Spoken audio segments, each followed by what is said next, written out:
News that's not really talked about as much, affected a lot of people, is the conflict between the country of Armenia and Azerbaijan, which share a border. And there's this region next to Armenia, but is within Azerbaijan, but they were independent, and it was called Nagorno-Karabakh, and that region was disputed for many years. But in the last couple of years, there was fightings that broke out because the Azerbaijani wanted to take control of that part of the region. And for a while, it was okay, but there were some tensions at times. And then recently what happened is that they said, we're gonna come and attack unless everyone gets out. And there was a mass exodus of 100,000 people from that region that all, took their cars, packed up, and moved back into Armenia. And that whole region became like a ghost town. If you see some of the videos, there's just garbage everywhere. The buildings are, if we find the video, just bunch of cars out here. Yeah. Thousands of ethnic Armenians flee a growing exodus of ethnic Armenians from the Nagorno-Karabakh besieged breakaway region of Nagorno-Karabakh in Azerbaijan. All of us were crying, and I want to cry right now as I speak, this woman said. Yeah, people, leaving their houses to come, displaced civilians have arrived in Armenia, according to its back to government, Armenia, after enduring an intense because, 2 days of or else they would get, fighting. fired upon Many of them were or, injured, taking others control starved over. by Azerbaijan's 10-month blockade. It was a nightmare. There are no words to describe it, said this woman. The village was heavily shelled. Almost no one is left in the village. And last night, an added tragedy. An explosion at a fuel depot killed at least 68 people and injured scores more. These refugees have lost more than their homes. They've also lost their homeland. For many, this exodus marks a final defeat after decades of conflict. Separatist leaders accepted a surrender agreement on Tuesday that gave Azerbaijan full control of the region. Yeah, there were bouts of violence that was happening. A lot of malnutrition, so it's really hard for them even. And again, to this is one of these historical Journalist Astrid conflicts, Agopi right? was at the Armenian border with Azerbaijan today, reporting on the refugees. People take sides on, right? Yeah, obviously, because again, what happened with this region is, tragic in the sense that, there's a lot of history related to this, where this region, 100 years ago was occupied by the Armenians. But then, the Soviet Union came into the picture, and then I don't know all the history, but from what I've read is that Stalin gave that region to Azerbaijan and said, okay, it's yours now. And then they kept it, and then Azerbaijan people lived there up until to the 90s.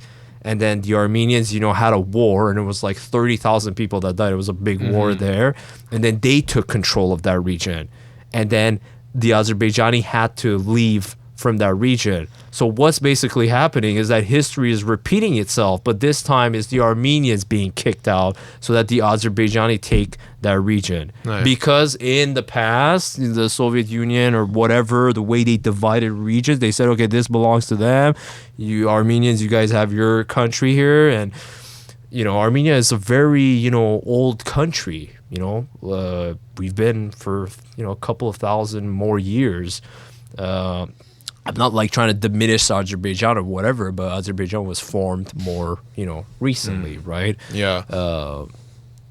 It's just, I don't know. But it's just, obviously Azerbaijan people who lived there, in the earliest 20th century, obviously they feel bad when they're being kicked out, in the 90s. It's an eye for an eye. Yeah, it's always just that. It's It's always an eye for an eye will make the world blind. Right? Exactly. So just like with the Palestine, Israel. Yeah, that's what it is. It's I remember when this happened, this Armenia and Azerbaijan conflicts kind of started stirring up again this year.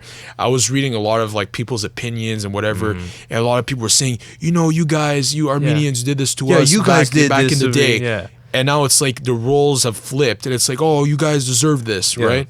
It's why would we want history to repeat itself? We don't want that. No. And it kind of ties back with the Israel-Hamas thing. It's an eye for an eye all the time. And we're never going to get to the end of this shit if every country, this issue, no one talks about it, right? I've only heard about it because Yeah. You're Armenian. Yeah. I know I have Armenians close to me as well, and that's the reason why we talk about it. But other than that, you don't really hear in other mainstream news or outlets. Yeah, some mainstream outlets like talked about it once the exodus happened, because that was like a pivotal moment. Yeah. You know, like, whoa, you know, this region is being taken by Azerbaijan just like that. Yeah. But what happened before that? Where were you, you know, when they were fighting over this region? Yeah. Yeah, it's just a tragic, you know, sad turn of events, because, yeah, a lot of, like, Armenian soldiers, you know, fought and died. And a lot of people are like, oh, they fought for nothing, kind of. But, yeah, it just goes to show that, you know, the cycle of violence will never end if one side doesn't say enough. Yeah. You know? Yeah. So right now, what's the situation? The situation is that, like, yeah, they took that region now, and a lot of the Armenians that came back into mainland, now they're like kind of struggling to find place for them. Because imagine you get 100,000 people one shot, and Armenia is not a big country. It's like 1/6 of Quebec. Wow. Well, yeah. It's tiny ass place. Yeah. And they're like already 3 million people. So, I mean, yeah, 100,000 might not seem a lot, but it is, you know, in that tiny country, try to accommodate all those people. That's the thing. Like, we can't diminish, like, the importance of a conflict like that just because it's, like, smaller countries, right? Yeah. Or people we don't care about, or like, yeah, or we're like, who are Armenians, or who are, like, yeah, those people have history. Those people have, you know, lives like, you know, that Armenians like have, like, you know, Jerusalem, from Israel, which is like a holy place, right? And in Jerusalem there's one section that belongs to Christians, Jews, Muslims, and Armenians. Wow. Why?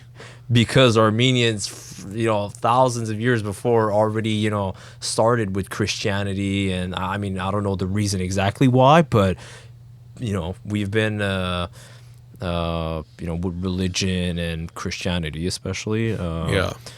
And, I mean, I'm not sure why exactly. I should look into it. But, yeah, there is a part of it that belongs to the Armenians, that Armenians control that part. Interesting. Yeah. So it's like, why? Because, they've been here for a very long time.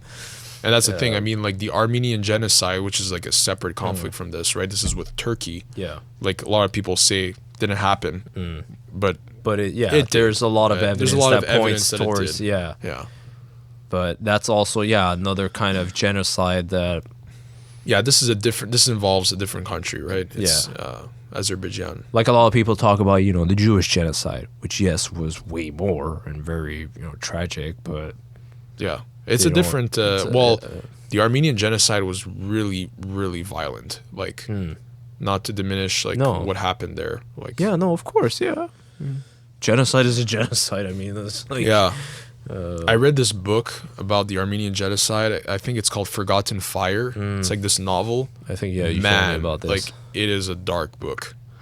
Like, I love that book. It was like, it really, really, like, it's fiction. Well, it's based on a true story, but it's kind of portrayed like in a fiction way. But it really, like, makes you understand what kind of, like, atrocities were happening, you know. Should maybe I liked it. It's not even a long book. It's short. Yeah. Okay. It's a good book.